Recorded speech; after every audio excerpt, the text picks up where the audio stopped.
नमस्कार, आप देख रहे हैं 4 पीएम और मैं हूं अभिषेक मिश्रा। देखिए, प्रशांत किशोर ने अशांत कर रखा है बिहार के स्थापित राजनीतिक दलों को। बिहार में मुख्यतः दो राजनीतिक खेमे हैं, एनडीए गठबंधन और इंडिया गठबंधन। एनडीए में चिराग पासवान, बीजेपी, नीतीश कुमार, उपेंद्र कुशवाहा, जीतन राम मांझी और इंडिया गठबंधन में RJD, Congress, CPI ML, CPI, CPM. तो ये सारे राजनीतिक दल हैं।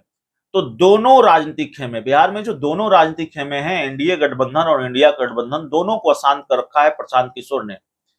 हालांकि ये बात अलग है कि प्रशांत किशोर आरजेडी कांग्रेस से ज्यादा बीजेपी जेडीयू की मुसीबत बनते जा रहे हैं। हालांकि उन पर आरोप यह भी लगता है कि वो बीजेपी की बी टीम है, लेकिन राजनीति के जानकार यह भी मानते हैं कि प्रशांत किशोर ने अगर अपने दावे के मुताबिक बिहार में 243 सीटों पर चुनाव लड़ा तो फिर इसका नुकसान एनडीए को शायद ज्यादा होगा। हालांकि प्रशांत किशोर आरजेडी का जो आधार वोट बैंक है, मुस्लिम यादव वोट बैंक, उसमें भी सेंधमारी की कोशिश लगातार कर रहे हैं और खासकर मुस्लिम वोटरों को लुभाने के लिए प्रशांत किशोर लगातार दाव चल रहे हैं। हालांकि प्रशांत किशोर के पिटारे में कुछ है या प्रशांत किशोर क्या कमाल दिखा पाते हैं, प्रशांत किशोर अपने इम्तिहान में पास होंगे कि फेल होंगे, ये देखना पड़ेगा। प्रशांत किशोर पहली बार बिहार में विधानसभा का चुनाव लड़ने जा रहे हैं। प्रशांत किशोर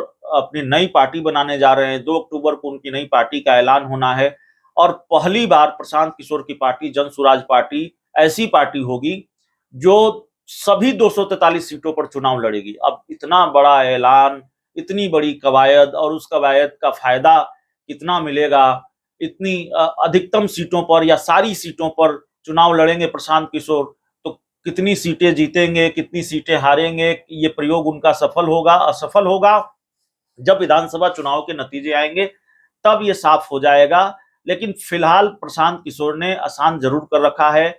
बीजेपी जेडीयू को कुछ ज्यादा कर रखा है, कमोबेश आरजेडी को भी कर रखा है। आरजेडी के लोग भी प्रशांत किशोर की पार्टी से जुड़ रहे हैं और बीजेपी जेडीयू के भी लोगों ने प्रशांत किशोर का साथ लिया है, प्रशांत किशोर की पार्टी में शामिल हुए हैं, जो जानकारी लगातार निकलकर सामने आती रही है। कई लोग प्रशांत किशोर की पार्टी से जुड़े हैं हाल के दिनों में और जिनका नाता पहले जेडीयू से रहा, बीजेपी से रहा, आरजेडी से भी रहा और कुछ बड़े नेताओं ने भी प्रशांत किशोर की पार्टी की सदस्यता ली है। जैसे उपेंद्र कुशवाहा को भी झटका लगा है। पूर्व मंत्री और पूर्व सांसद मुनाजिर हसन प्रशांत किशोर की पार्टी में शामिल हुए हैं, उपेंद्र कुशवाहा की पार्टी को छोड़कर। तो प्रशांत किशोर ने एक तरह से अभी मुश्किलें खड़ी कर रखी है जेडीयू बीजेपी के लिए, कमोबेश आरजेडी के लिए भी। आरजेडी के प्रदेश अध्यक्ष जगदानंद सिंह को एक पत्र भी जारी करना पड़ा था, जिसमें उन्होंने अपनी पार्टी के नेताओं से आगाह किया था कि प्रशांत किशोर पांडे की जो टीम है या उनकी पार्टी, उनका जो जन सुराज है, वो बीजेपी की बी टीम है, इसलिए इससे न जुड़े, इसमें इसके कार्यक्रम में शामिल न हो, नहीं तो पार्टी कार्रवाई करेगी। उस चिट्ठी को लेकर भी काफी बवाल हुआ था। तो प्रशांत किशोर खुद ही दावा कर रहे हैं कि वो 242 नहीं, वो बिहार की सभी 243 विधानसभा सीटों पर चुनाव लड़ेंगे। याद रखिए, ये कभी किसी राजनीतिक दल ने नहीं किया है। मेरी जानकारी में तो किसी राजनीतिक दल ने ऐसा नहीं किया है बिहार में कि वो सभी की सभी 243 सीटों पर चुनाव लड़ेंगे।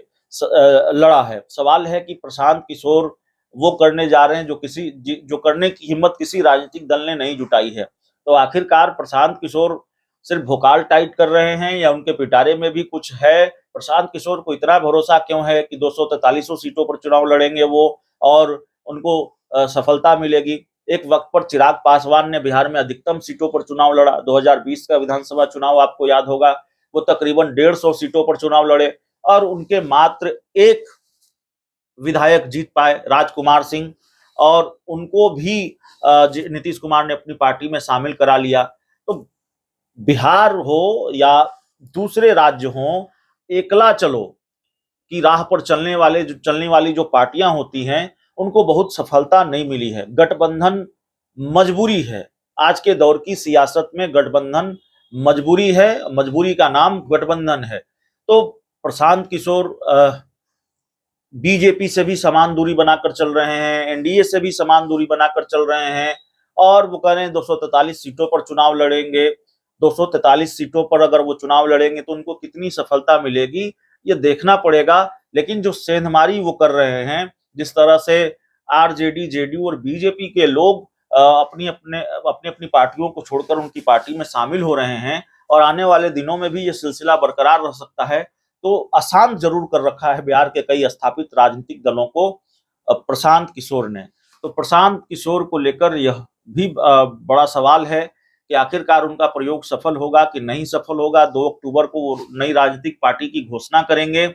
जन सुराज और जन सुराज का मिशन 243 कितना सफल होता है ये देखना पड़ेगा। लेकिन प्रशांत किशोर अभी जिस तरह से अपना वोकाल टाइट कर रहे हैं, या प्रशांत किशोर अभी जिस तरह से दूसरी पार्टियों में सेंधमारी कर रहे हैं, उसने दूसरी पार्टियों की मुश्किलें थोड़ी जरूर बढ़ा कर रखी है। और दूसरी पार्टियों में इस तरह की खलबली जरूर है कि पता नहीं कब कितनी बड़ी सेंधमारी प्रशांत किशोर कर लें। बहुत बहुत धन्यवाद।